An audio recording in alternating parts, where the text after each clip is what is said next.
Bismillahirrahmanirrahim. Assalamualaikum warahmatullahi wabarakatuh. Waalaikumsalam warahmatullahi wabarakatuh. Selamat pagi menjelang siang Bapak Ibu.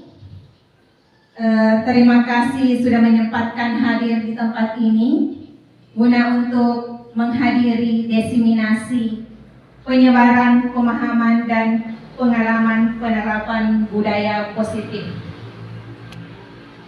Yang terhormat Ibu Kepala Sekolah SDN 137 Lala Benteng dan yang kami hormati rekan-rekan guru yang sempat hadir di tempat ini, terkhusus kepada Ibu dan Bapak Guru Olahraga dan Pembina Pramuka, Bapak Pembina Pramuka yakni Pak Arifkah. Terima kasih sudah menyempatkan hadir di tempat ini.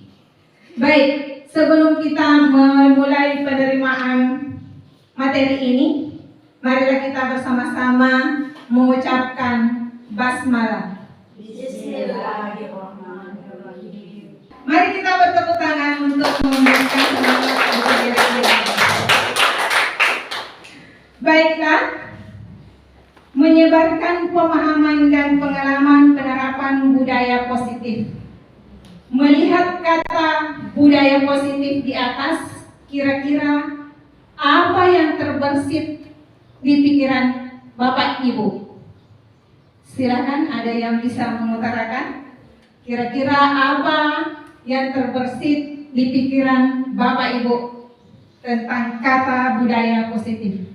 Dipersilakan.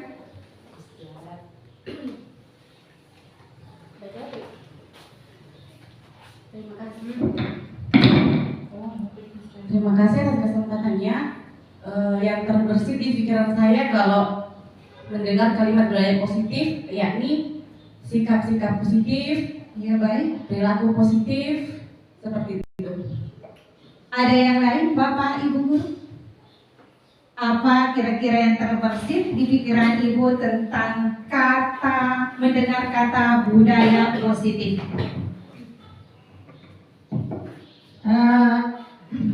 Mendengar kata budaya positif, yang terbersit di pikiran saya segala hal yang bernilai positif atau bernilai baik di dalam kehidupan kita sehari-hari, artinya baik untuk kita laksanakan, baik untuk kita terapkan di dalam kehidupan sehari-hari.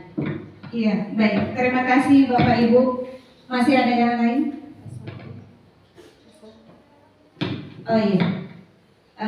Kalau sudah tidak ada, untuk lebih memahaminya, mari kita lihat berikutnya. Namun sebelumnya ada pantun dari saya, Bapak Ibu. Mari bernyanyi, mari berdendang. Saya lupa. Kalau saya sudah membacakan pantun, Ibu mengatakan cakep. Oke? Sepakat? Iya. Mari bernyanyi, mari berdendang. Terima kasih. Jangan lupa memakai selendang. Selamat siang Ibu Guru dan Bapak Guru Lala Benteng. Gurunya cantik, sedap dipandang. Terima kasih Bapak Ibu Guru. Nah, untuk mengawali diseminasi ini, adapun konsep utama modul budaya positif yang pertama yaitu perubahan paradigma belajar. Yang kedua adalah disiplin positif. Kemudian yang ketiga yaitu kebutuhan dasar manusia. Kemudian yang keempat yaitu motivasi perilaku manusia. Dan selanjutnya adalah posisi kontrol restitusi. Yang keenam yaitu keyakinan kelas. Dan yang terakhir adalah segitiga restitusi. Jadi nanti kita akan bahas satu persatu. Namun sebelum melanjutkannya, Ibu, Bapak Guru, saya ada ice breaking dulu untuk menyemangatkan kita mengikuti materi ini. Jadi sebelum ice breaking ada petunjuknya. Nanti kita dibagi menjadi 4 kelompok. Silahkan pilih siapa yang mau ditemani dalam kelompok. Kemudian berikut petunjuknya yaitu akan warna bola, ini ada bola yang saya sediakan. Satu kelompok memilih menyepakati warna apa yang saya mau pilih. Oke? Jadi kalau sudah, silakan membentuk kelompok dari sekarang. Silakan. Karena ada 1, 2, 3, 4, 5, 6, 7, 8, 9. Boleh 4 orang, boleh 4 kelompok, boleh 3 kelompok. Silakan. Ayo silakan berdiri.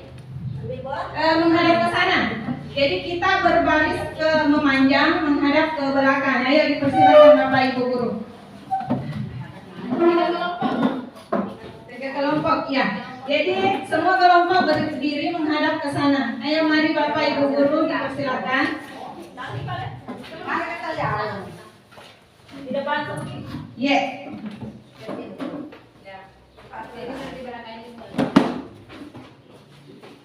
Oke. Ya, di sini kelompok selanjutnya. Jadi ada 3 kelompok. Firsa di sini, Firsa. Ibu Firsa di situ. Jadi satu kelompok 4 orang ya. Jadi saya menamakan yang di sayap kiri saya itu kelompok 1, yang di tengah adalah kelompok 2, dan yang terakhir adalah kelompok 3. Ingat Bapak Ibu, kelompok tak, teman kelompok tak, lihat semua, jangan sampai dia bertukar sebentar. Ya. Jadi petunjuk permainannya adalah menentukan warna, menyepakati warna bola apa yang akan dipilih. Kemudian satu kelompok memilih 3 warna, memilih 3 bola. Maksud saya seperti itu, tidak boleh bola berwarna sama-sama warnanya. Kemudian ya, orang yang pertama ditutup matanya, orang kedua pun ditutup matanya, orang ketiga dan keempat matanya tidak ditutup, akan tetapi tidak boleh mengeluarkan suara. Yang mengeluarkan suara batal atau gagal. Jadi caranya saling memegang pundak Bapak Ibu guru. Ya, seperti itu. Jadi jangan ada yang melepaskan jangan ada yang lepas. Nah sekarang silahkan membicarakan strategi apa yang mau dilakukan agar bisa mengambil bola itu tanpa ada suara. Silahkan menceritakan strateginya. Mau bertanya Bapak Ibu ada yang tidak ingat? Iya, sebentar. Kalau harus mencari bola, yang pertama itu mencari bola, jangan ada yang lepaskan. Silahkan pakai strategi apa untuk supaya bola itu cocok di warnanya. Maaf Bapak Ibu guru, strateginya jangan dibocorkan dengan kelompok yang di sebelahnya. Nanti kelompok yang di sebelahnya menyontek. Paham Bapak Ibu? Jadi ini silakan. Orang yang pertama dan kedua ditutup matanya. Maksudnya satu kelompok satu warna. Kayaknya tidak cukup. Ya. Cukup. Oh, iya. Warnanya kelompok 1 warna. Ya, coba sepakati juga Bapak Ibu warna apa? Jangan diambil nanti saya ya. Sepakat saja. Diusahakan jangan transparan, artinya bisa dilihat itu bolanya. Warna merah kita deh, kelompok 1 oke. Kita ada satu kelompok, warna merah semua. Warna merah kita kelompok Iya. Ibu. Kelompok 1 warna apa Bu? Pink semua. Jadi jangan ada yang mengambil warna pink. Kelompok 2 merah. merah. Kelompok 3 Kalau salam itu bukan itu salam. itulah strateginya Bapak Ibu. Jadi dipakai strategi apa nih? Kuning. Bu, saya bertanya ini. Iya. Jadi kalau misalnya kan kelompok 1 ambil ada warna pink. Iya. Jadi harus pink semua Bu. Iya. Kalau warna ini jalannya bagaimana? Itulah strategi tak, bagaimana cara tak Bapak Ibu. Kemudian kita ada di sini Pak. Ini ada tempat yang saya sediakan. Oke. Siapa yang paling cepat mengumpulkan, dialah yang nomor 1. Sampai ini kantong kelompok 2 sampai Maaf Bu, penutup matanya sudah cukup atau belum? Berarti itu saja. 2 orang. Berapa bola yang diambil? Tiga satu kelompok. Tutup Bu ya, mohon maaf tutup, jangan ada yang kelihatan. Oh, jangan Dipersilahkan. curang. Tidak boleh ada curang guru. Ini kayaknya tidak lengkap. Pakai apa nih ini waktu tutup? Oh Filsa, kami Filsa pakai ini saja. Ibu Filsa.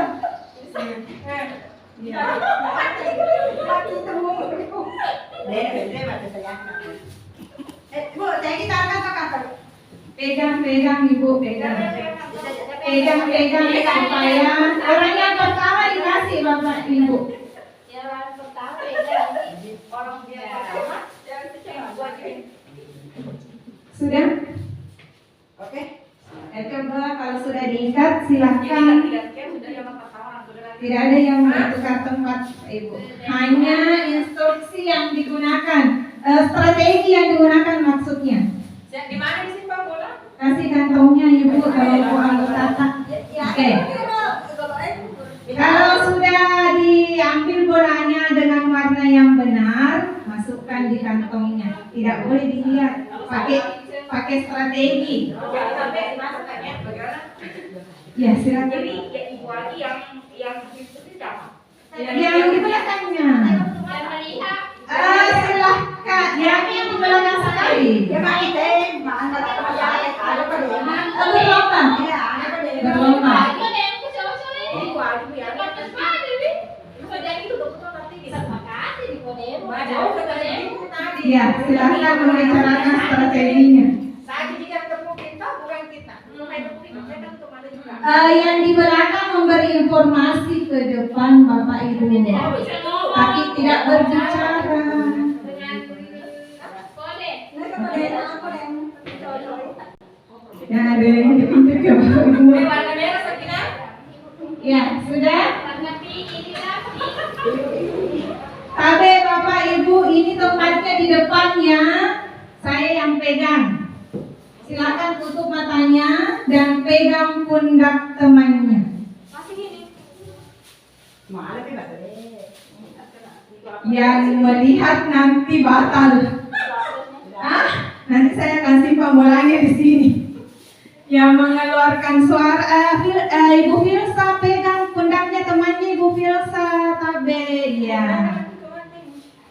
Pak Arifka juga. Sudah? Sudah Bapak Ibu? Sudah? Sudah. Ya silakan ditutup. Sudah?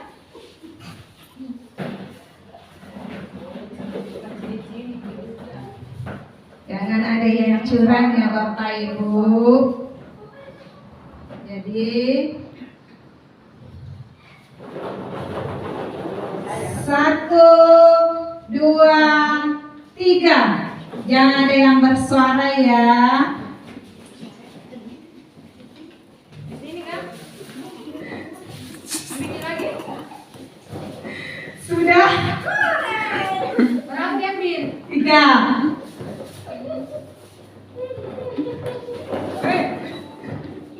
Nomor 1, nomor 1. Kita, nomor 1 dia sudah lama.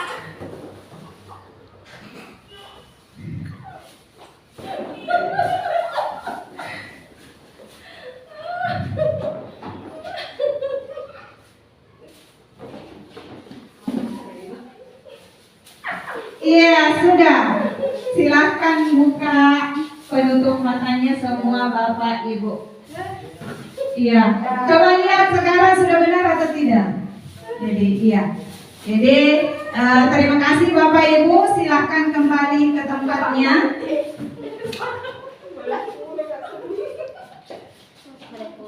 Iya. Silakan kembali ke tempat duduknya Bapak Ibu. Jadi yang juara pertama tadi adalah kelompok 3, tapi saya tidak tahu strategi apa yang dia pakai sebenarnya.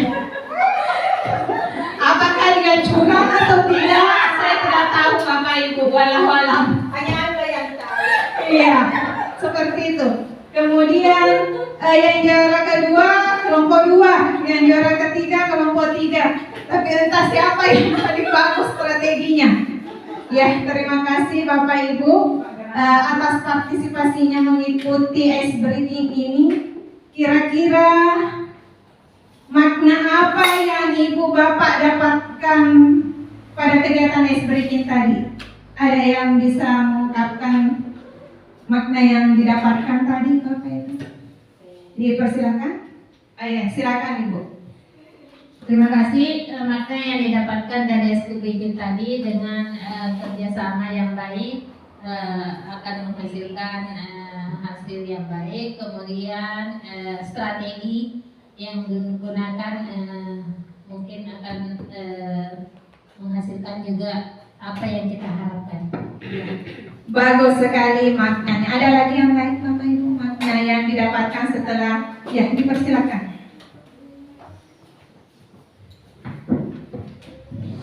Maknanya tadi itu kita ambil bola itu nomor satu adalah kerjasama yang baik. Betul Bapak. Ya, kerjasama yang baik. Ini tujuannya kita supaya apapun pekerjaan kita harus kita selalu kerjasama yang baik. Iya, betul. Assalamualaikum warahmatullahi wabarakatuh. Terima kasih Bapak Ibu. Ya, betul sekali. Makna dari ice breaking tadi yaitu mulai dari menyusun, mengelompokkan, kemudian setelah terbentuk kelompok, menyusun strategi, kemudian strategi itu untuk menuju ke tujuan kita. Jadi maksudnya kita harus berkolaborasi untuk mencapai suatu tujuan. Nah, seperti inilah kolaborasi kita Bapak Ibu Guru untuk mencapai tujuan saya, yaitu menyelesaikan tugas modul 1.4, yaitu penyebaran budaya positif kepada Bapak Ibu. Ini merupakan tugas saya yang nantinya saya akan kirim ke PMM dan upload ke YouTube. Dan sekali lagi terima kasih atas partisipasinya Bapak Ibu.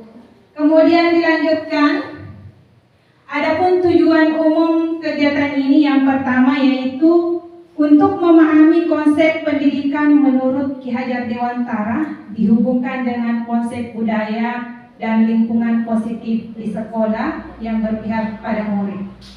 Kemudian tujuan yang kedua yaitu untuk melakukan evaluasi dan refleksi tentang praktik disiplin dalam pendidikan Indonesia secara umum untuk mendapatkan pemahaman baru mengenai konsep disiplin positif untuk menciptakan murid dengan profil pelajar Pancasila.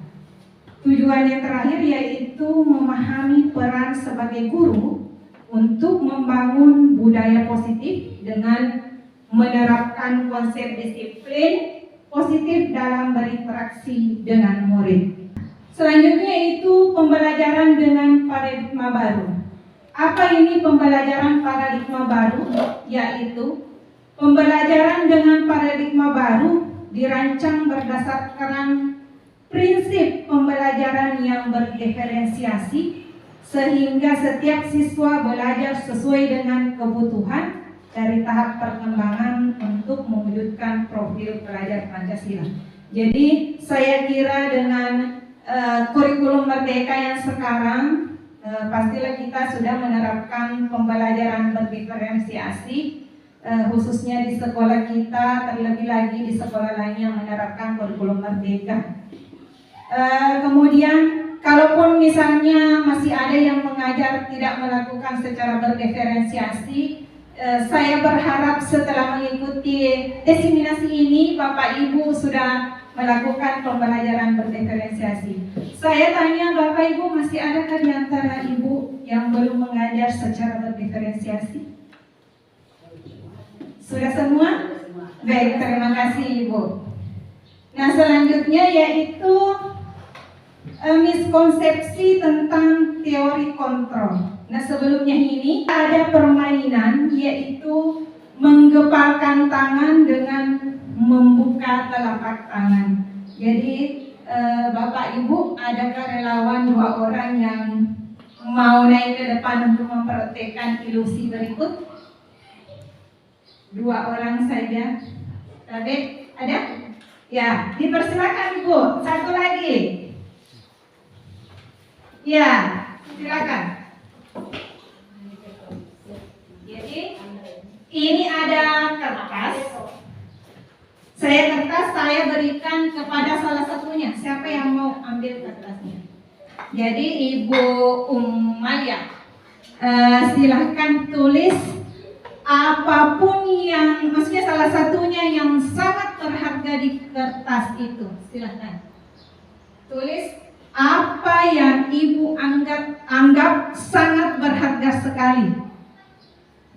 Tapi jangan perlihatkan sama Ibu Aji.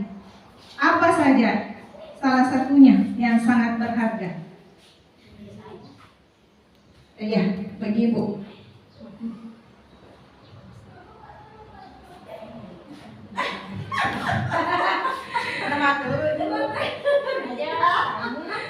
Iya, sudah Ibu.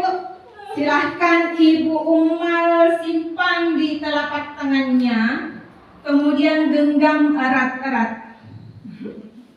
Kemudian selanjutnya, silahkan Ibu siapa Bu? Siti. Ibu Aji Siti menggunakan cara untuk membuka genggaman telapak tangan Ibu Umal. Cara apapun itu yang kita mau pakai agar berhasil membuka itu. Mau itu bujukan rayuan yang diiming-imingi uang banyak atau berupa ancaman, dipersilakan membujuknya. Halo teman cantik. Kalau dibuka tangannya. Beri tepuk tangan Bu, beri tepuk tangan. Kamu cantik lagi. Kenapa tidak mau buka tangannya? Tambah cantik lagi. Sawer, Bu, sawer. Kan kata cantik. Jadi kalau dibuka itu nanti dulunya tangannya tambah cantik lagi. Ya. Apakah sudah berhasil membujuknya Bu? Kita sawer. Apa namanya itu? Kasih Adik pikiran cantik terus. sekali. Iya, silakan menggunakan strategi yang luar biasa. Kasih mau ya. Kalau dibuka tangannya tambah cantik kalau dibuka tangannya. Nanti saya kasih. Kasih dong, Bu, jelas, Bu. Ya. Iya. Bagaimana Bu? Apakah masih ada cara lain atau sudah menyerah?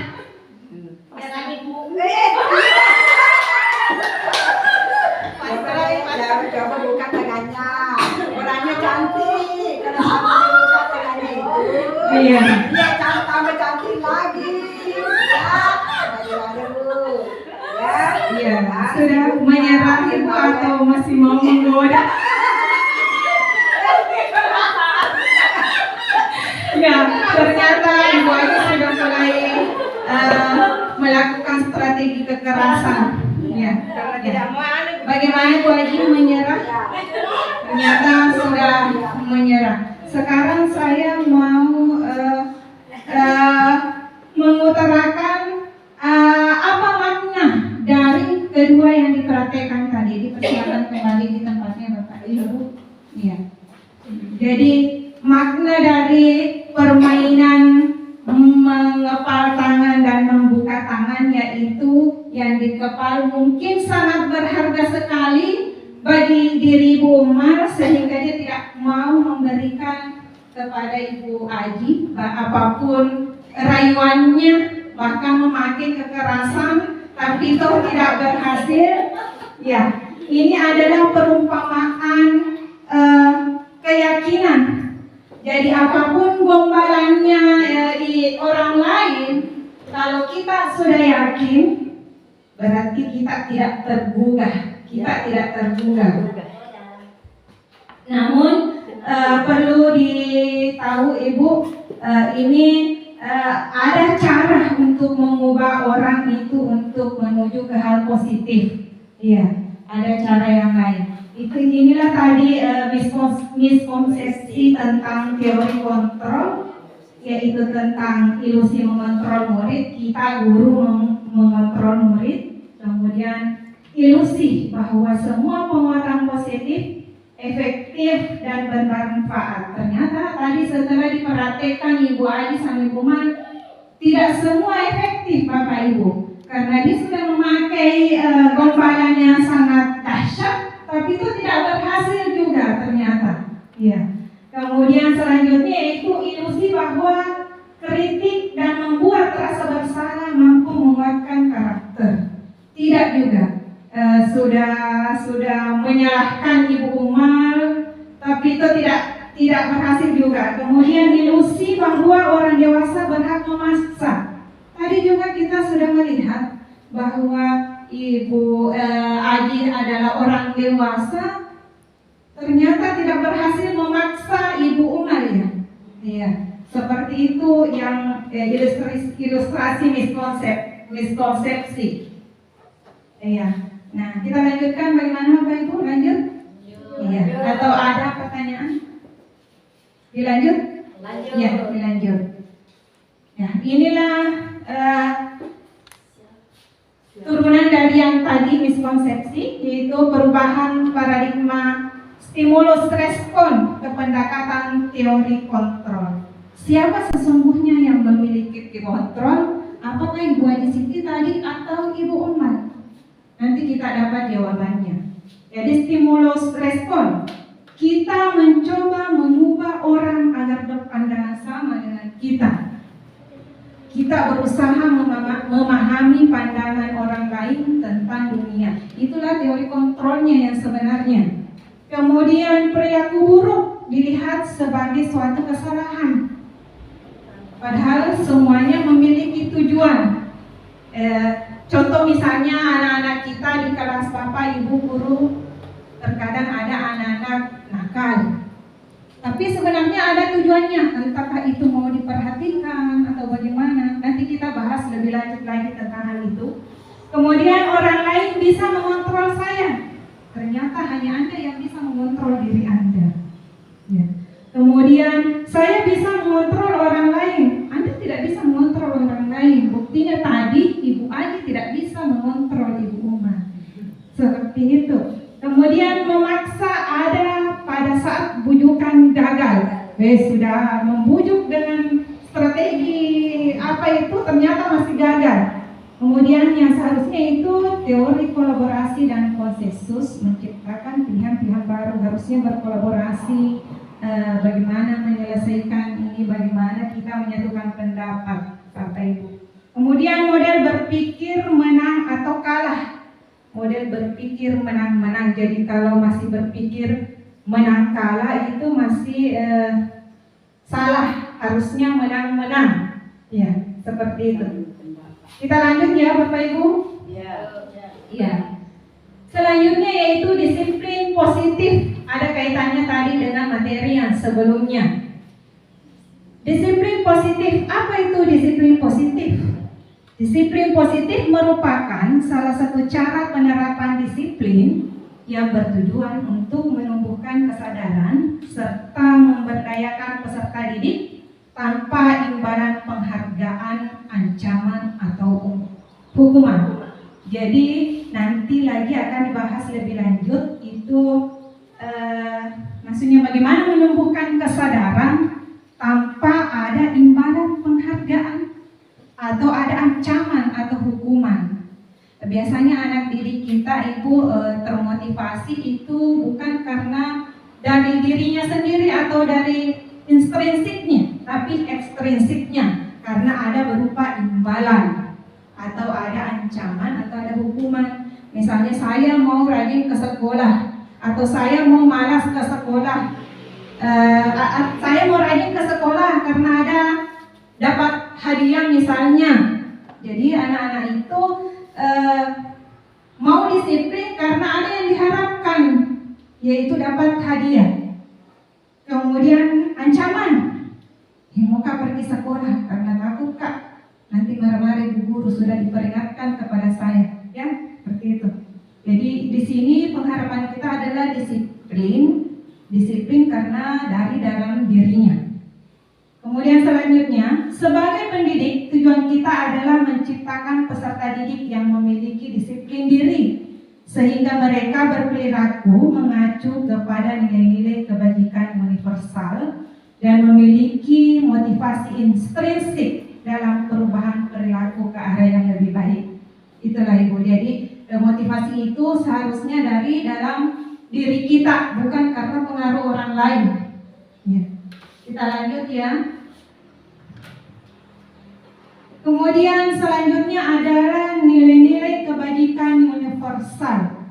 Maksud dari nilai-nilai yang kita hargai adalah nilai-nilai kebajikan atau sifat-sifat positif manusia yang merupakan tujuan mulia yang ingin dicapai setiap individu. Yang mana itu nilai-nilai kebajikan yang ingin dicapai setiap anak? Yaitu yang kita kenal pada profil pelajar Pancasila. Ada itu Bu yang ingin kita dicapai terkhusus pada pembelajaran P5. Yaitu saya kira ini semua sudah ditahu ya. Bapak Ibu sudah tahu semuanya? Iya, ini beriman mandiri, bernalar kritis, berkebinekaan global, dan bergotong royong dan kreatif. Ini semua sudah kita terapkan pada pembelajaran kita. Kemudian inilah tadi saya sempat menyinggung di awal bahwa terkadang ada anak didik kita yang nakal. Apa sebabnya Bapak Ibu? Ada kebutuhan yang harus dipenuhi atau tidak terpenuhi di rumahnya sehingga ia mencarinya di sini. Ini adalah lingkaran 4 kebutuhan dasar manusia, yaitu diterima dan disayang. Mungkin di rumahnya tidak mendapatkan kasih sayang dari orang tuanya sehingga di sekolah dia cari perhatian. Ya. Kemudian bisa, istilahnya pokoknya ya dia bisa. Ya, jadi mengabaikan temannya yang lain. Kemudian bebas. Sebenarnya semua manusia itu mau bebas. Pasti seperti itu tuh Bu. Mau bebas. Kemudian senang. Kita sebagai manusia itu membutuhkan kesenangan atau bahasa Inggrisnya adalah traveling. Jadi bukan hanya pada diri kita, tapi murid juga kebutuhannya ada pada kebutuhan dasarnya ini. Dilanjut ya Bapak Ibu ya. Selanjutnya adalah teori motivasi perilaku manusia. Ada 3 teori di sini, yaitu motivasi eksternal, motivasi, mohon maaf salah tulis Bapak Ibu, seharusnya di situ adalah internal, satu di situ. Yang pertama adalah motivasi internal, motivasi eksternal, kemudian motivasi internal. Oh sudah benar. Kemudian tujuan disiplin positif, jadi masing-masing ada penjelasannya. Motivasi eksternal maksudnya di sini motivasi yang dari di luar untuk menghindari ketidaknyamanan atau hukuman. Apa yang akan terjadi apabila saya tidak melakukannya? Jadi itu motivasi eksternal. Kemudian motivasi eksternal yang berikutnya itu untuk mendapatkan imbalan dari orang lain. Apa yang saya dapat apabila saya melakukannya? Ya. Kemudian untuk motivasi internal, untuk menghargai diri sendiri, saya akan menjadi orang yang seperti apabila saya melakukannya. Misalnya ada anak dihukum karena memakai sepatu yang tidak sesuai dengan aturan di sekolah. Kira-kira itu hukuman yang dia dapatkan karena motivasi eksternal atau internal?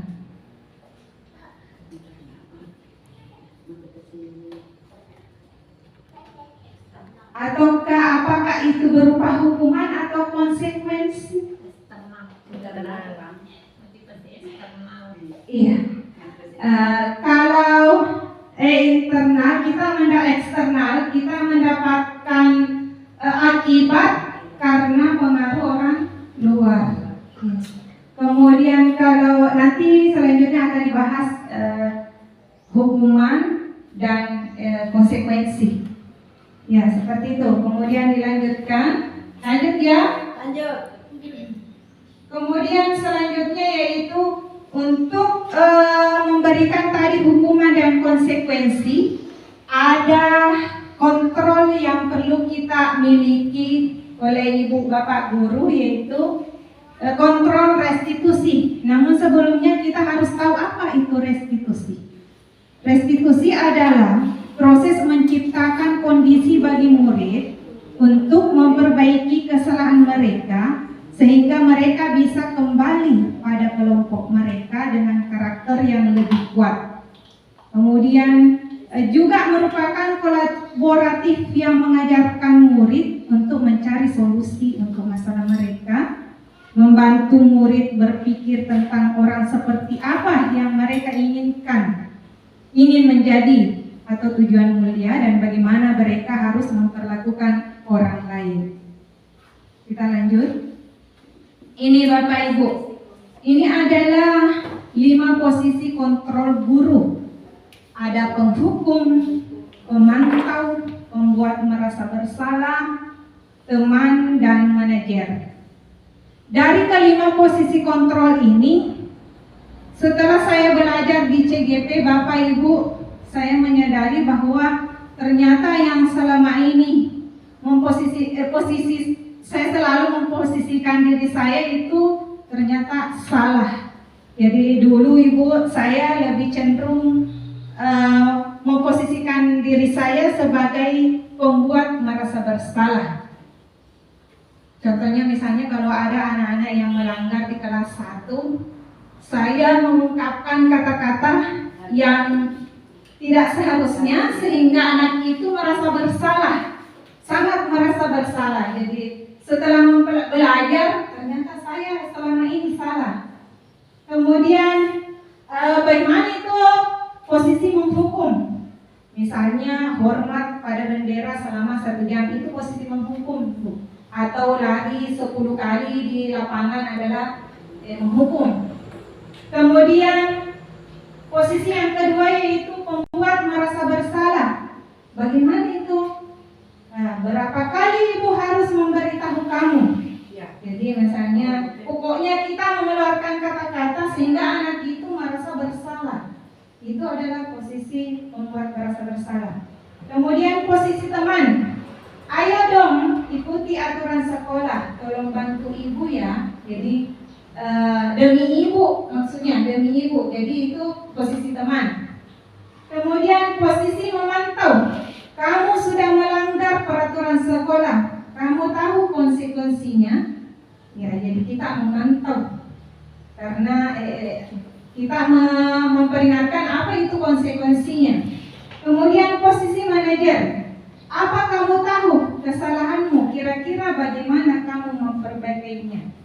Jadi Bapak Ibu, sebenarnya kalau di rumah saya selalu memposisikan posisi saya sebagai manajer. Tapi terkadang dirusak oleh bapaknya. Kenapa seperti itu? Pernah suatu ketika anak saya yang nomor 2 itu, yaitu Ara, datang dari sekolah langsung masuk, kemudian melemparkan tasnya di kursi, memakai sepatu sampai di dapur, sehingga saya memanggilnya. Ara, sini dulu. Apakah yang nak Ara lakukan itu sudah benar? Katanya salah ibu. Seharusnya itu tas disimpan di mana? Nak? Katanya disimpan di tempat tas. Kemudian kesalahan yang kedua, pakai sepatu sampai di dapur. Apakah itu sudah benar atau salah? Kata saya salah. Seharusnya dibuka di luar, disimpan tempat sepatu. Tapi tiba-tiba si bapaknya, Bapak Ibu mengatakan, silalona dia anak tak tongkah tari ulo manyawa. Jadi dirusak oleh ayah bapaknya. Iya. Kemudian Bapak Ibu, kira-kira melihat posisi kontrol ini, Bapak Ibu selama ini berada di posisi mana? Memposisikan dirinya sebagai apa? Saya posisi Silakan. penghukum. Posisi Penghukum. penghukum. Iya.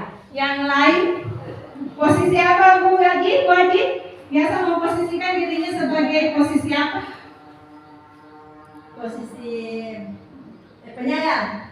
Posisinya di situ teman, iya, posisikan dirinya sebagai teman. Nah, setelah ini mari kita lihat apakah yang selama ini kita lakukan, memposisikan diri kita itu sudah benar atau salah. Kita lihat ada videonya Bapak Ibu. Posisi salah. Nah, Ini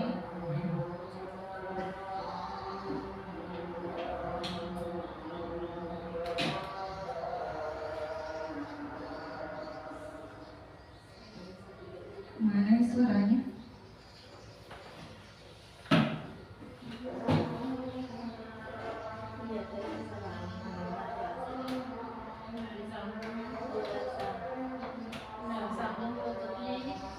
Tidak. Kemarin ada suara. Coba ada yang bisa membantu Ibu mengeluarkan suaranya.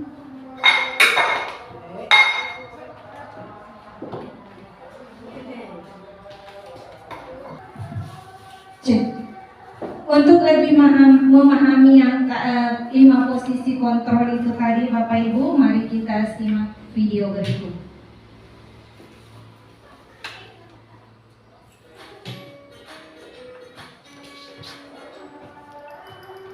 Salam bahagia Ibu dan Bapak Guru hebat. Dalam penerapan disiplin positif restitusi, salah satu program yang dikembangkan adalah 5 posisi kontrol. 5 posisi kontrol dalam restitusi adalah proses perjalanan seorang pendidik agar dapat mengenali dirinya. Pada video kali ini, kita akan membahas tentang 5 posisi kontrol yang dikembangkan oleh Diane Gossett dan contoh penerapannya.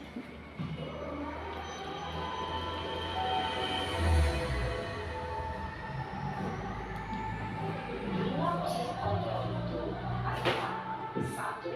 Posisi penghukum. 2. Posisi pembuat merasa bersalah. 3.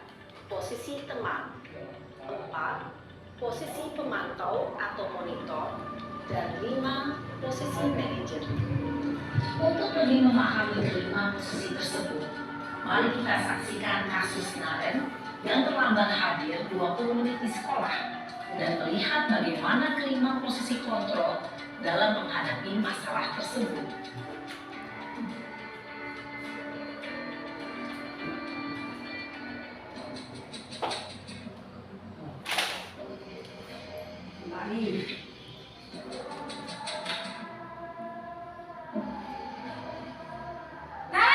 Ya. Sini kamu. Selamat pagi Bu. Selalu terlambat. Kamu deh, pasti terlambat.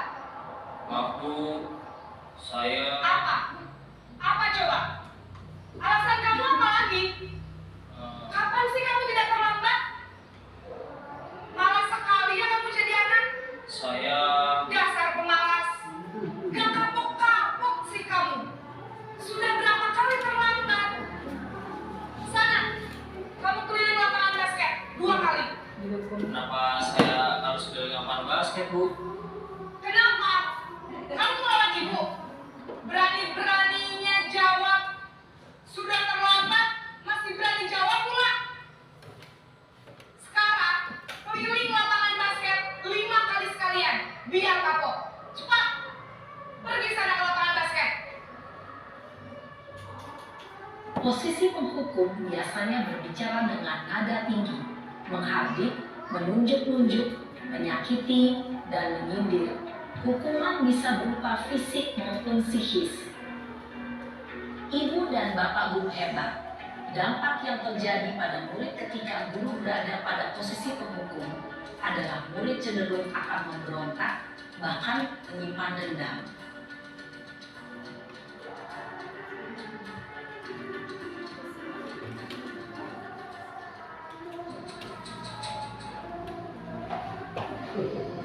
Apa sih?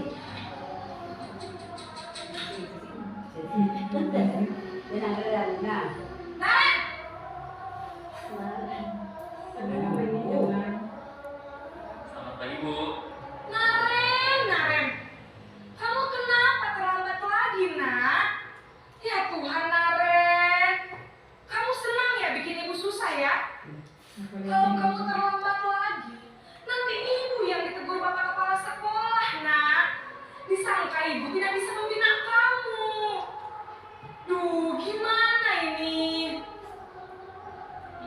Maaf Bu.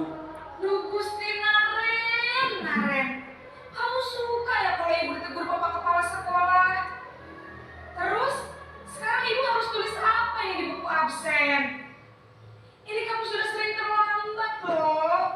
Ibu harus apa coba? Maaf Bu. Maaf sekali. Ya sudah, lain kali jangan bikin ibu susah lagi ya nak ya. Ibu tidak akan kuat lagi kalau kamu gini terus. Bisa jantungan kalau ibu ditegur bapak kepala sekolah. Sana cepat ke kelas. Maaf ya Bu. Maaf sekali. Posisi pembuat rasa bersalah berbicara dengan nada tenang, cenderung lembut. Namun kata-kata yang diutarakan membuat murid merasa menjadi orang yang gagal. Memandang buruk dirinya sendiri, merasa tidak berharga, dan tidak sanggup membahagiakan orang lain. Ketika guru mengambil posisi pembuat rasa bersalah, murid akan menganggap dirinya yang bersalah dan ia akan menyimpan emosi negatif tersebut di dalam dirinya.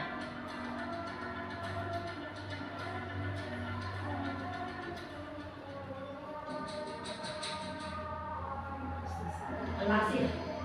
Sekarang posisi teman-teman. Naren!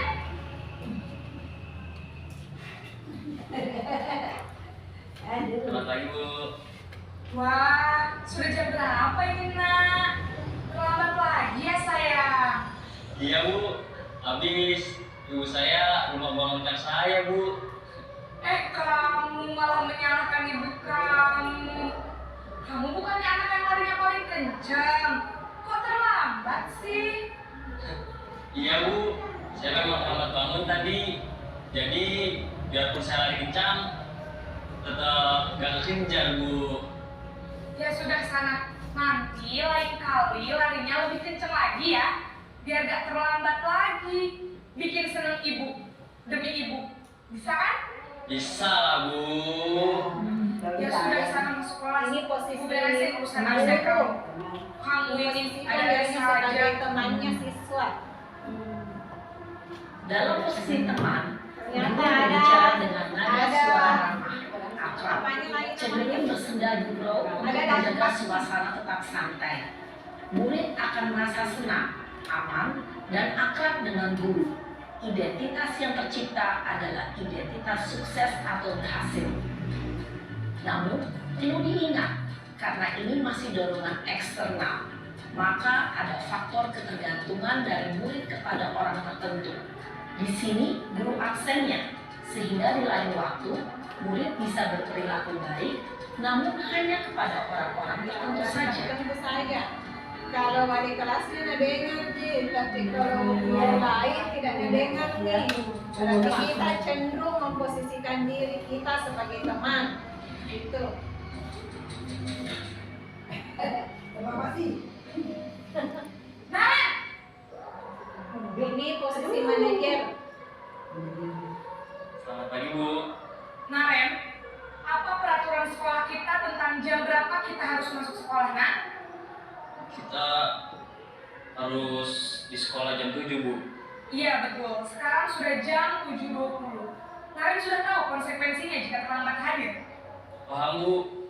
Saya harus tinggal kelas pas jam istirahat selama 20 menit. Iya benar, konsekuensinya demikian. Jadi nanti jam 9.30 pas istirahat, kamu harus tinggal di kelas, kerjakan tugas tambahan untuk ketertinggalan kamu, ya? Baik Bu. Posisi pemantau mengandalkan penghitungan atau data untuk mengontrol murid. Guru mengarahkan murid berdasarkan peraturan dan konsekuensi. Seorang pemantau menunjukkan bahasa tubuh dan ekspresi wajah yang datar dan cenderung formal.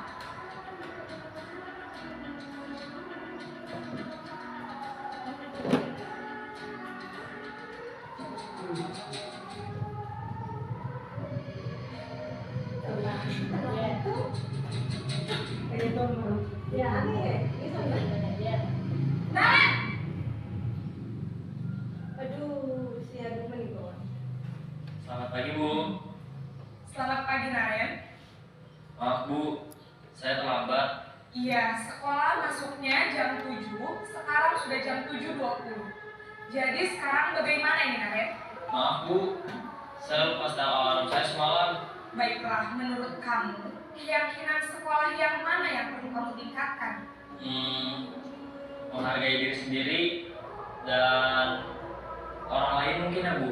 Setuju. Jadi, apakah Naren meyakini prinsip saling menghormati tersebut? Iya Bu, saya meyakininya. Apakah Naren bersedia memperbaiki masalah keterlambatan ini? Bersedia Bu. Bagaimana kamu akan perbaiki masalah keterlambatan ini?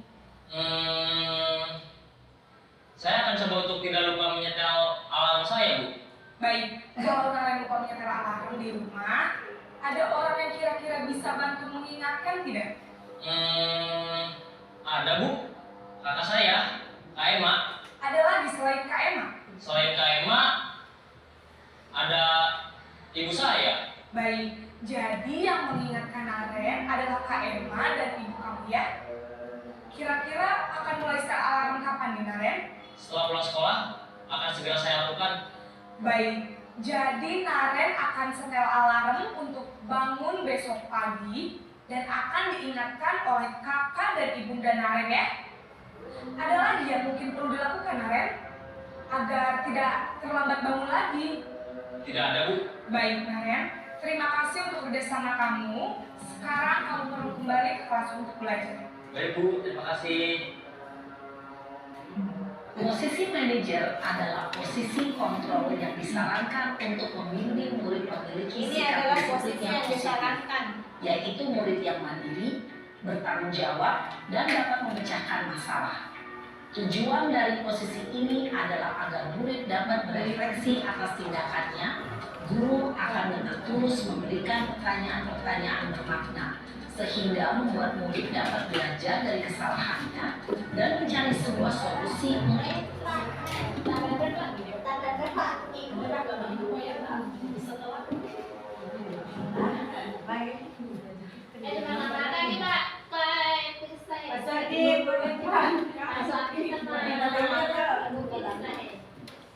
Baik Bapak Ibu, setelah melihat tadi video, ternyata posisi yang disarankan untuk kita sebagai pendidik yaitu posisi manajer. Jadi setelah melihat itu mungkin sudah menyadari kesalahan ibu. Ternyata selama ini saya memposisikan diri saya sebagai pendidik ternyata salah. Ya, jadi tapi kemarin Bapak Ibu setelah melakukan kemarin penerimaan materi pada ruang kolaborasi, ternyata fasilitator saya mengatakan bahwa kita kembalikan kepada diri kita per individu istilahnya, tapi dengan catatan siap itu makhluk yang dipakai itu yang 4 selain manajer tadi Bapak Ibu. Kita lanjut.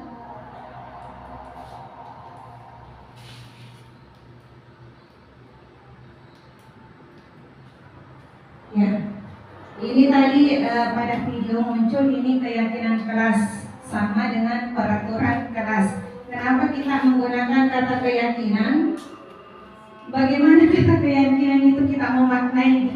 Ya, kita harus yakin. Jadi keyakinan kelas yaitu nilai-nilai kebajikan atau prinsip-prinsip universal yang disepakati bersama secara universal, lepas dari latar belakang suku, negara, bahasa maupun agama.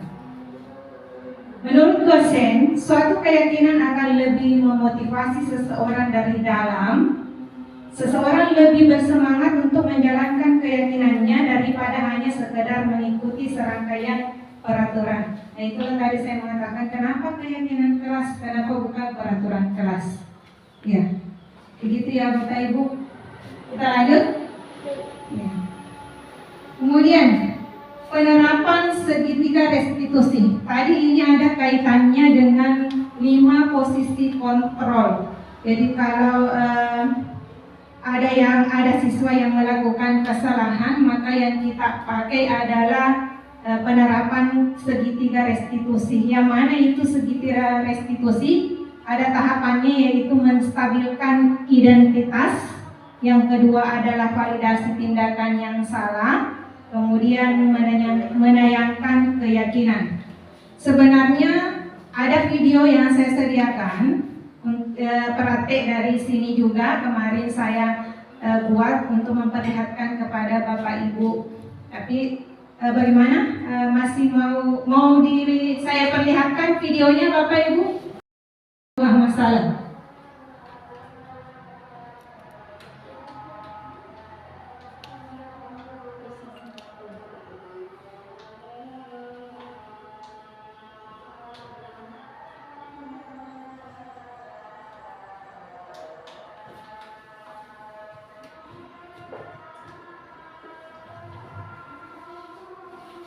Ini ada sebuah kasus anak yang selalu terlambat datang ke sekolah.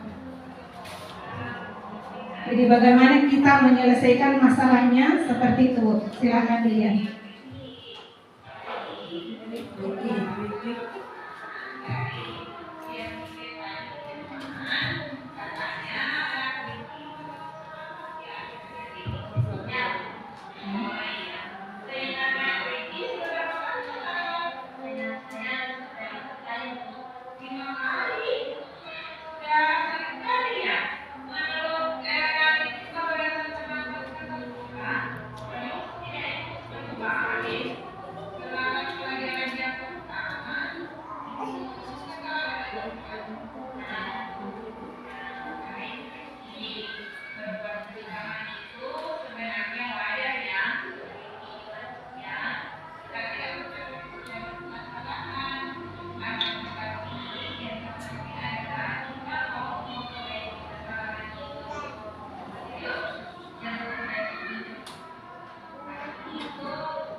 Ya, baik Bapak Ibu, itulah tadi contoh penerapan segitiga restitusi. Dengan berakhirnya video tadi, maka materi dari saya sudah selesai juga. Untuk selanjutnya saya buka sesi pertanyaan. Siapa tahu ada yang mau ditanyakan, saya persilahkan Bapak Ibu. Ya, silakan.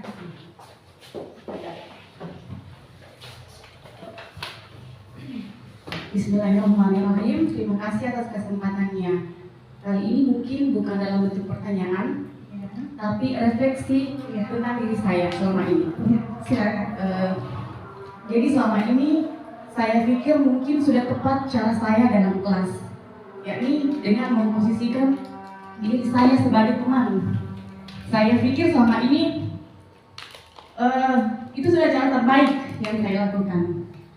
Ternyata setelah menonton pemaparan Ibu Emma tadi tentang posisi sebagai guru atau posisi guru, ternyata masih ada yang terbaik lagi. Jadi posisi manajer yang memberikan solusi untuk mungkin masalah siswa, bukan hanya sekedar menegur ataupun hanya sekedar mengingatkan saya, tapi ada solusi supaya tidak mengulangi kesalahan yang sama. Jadi terima kasih Bu Emma atas kegiatan ini, sangat-sangat membantu kami, khususnya saya, untuk memperbaiki lagi cara kami di dalam kelas. Ya, demikian. Terima kasih. Baik, terima kasih. Beri tepuk tangan untuk terima kasih. Itulah yang saya harapkan Bapak Ibu. Setelah melihat ini, mungkin ada beberapa refleksi-refleksi yang ingin diperbaiki tentang terutama tadi itu memposisikan diri kita. Sebenarnya posisi teman tidak dilarang, akan tetapi jangan terlalu, ya istilahnya jadi temanku. Kita diharapkan memposisikan diri kita sebagai posisi manajer, ya baik di rumah Bapak Ibu maupun di sekolah. Sebenarnya di rumah yang lebih harus kita posisikan diri kita sebagai posisi manajer. Nah, baik, masih ada lagi? Sudah? Ya, sudah. Ya, terima kasih. Dengan diakhiri dari refleksi salah satu ibu guru kita, maka berakhir pula materi yang saya bawakan hari ini. Cukup sekian dan terima kasih.